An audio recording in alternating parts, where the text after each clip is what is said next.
You know, I saw the president CEO in him, but I also saw the salesman in him. So of him being such a controller, to all the things he did, always being such a numbers guy for starting for Acme all those years, and to what he's become, he's the full package. Do you want to be a company where the CEO is a picture on a wall or in a magazine, or do you want to be a CEO who knows who makes the difference in your company? You know, Dennis is our leader, and he does an excellent job of leading our company, not only in the relation to our operations and our internal Acme Associates, but throughout the industry. I think he's a good figurehead for our company and represents our company well in all areas. And he represents us very well also with our owner, which is a critical role that Dennis has. He may not know that I would tell him this, but he's been a great leader and inspiration to me.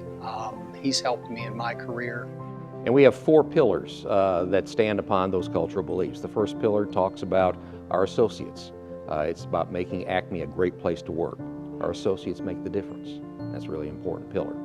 Dennis can be described with many words. Ethics. The strongest of anyone I've worked for or with, period. Integrity, closely related to ethics. The dictionary should just place this picture after the word. Is that precious or what? That's just awesome. Intelligence. In addition to being very smart, Dennis has the perceptiveness and insights to understand people and to make great decisions. That a lot of folks don't understand that Acme is not a name. It's actually a word.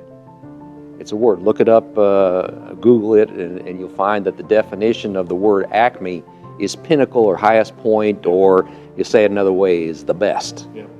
So when George Bennett founded our company back in 1891, he wanted it to be the best brick company. Absolutely. So he used the Acme name. Now Acme was used much more often in the late 1800s in common discussion and language. Today it's not used very much. It's more used only as a name rather.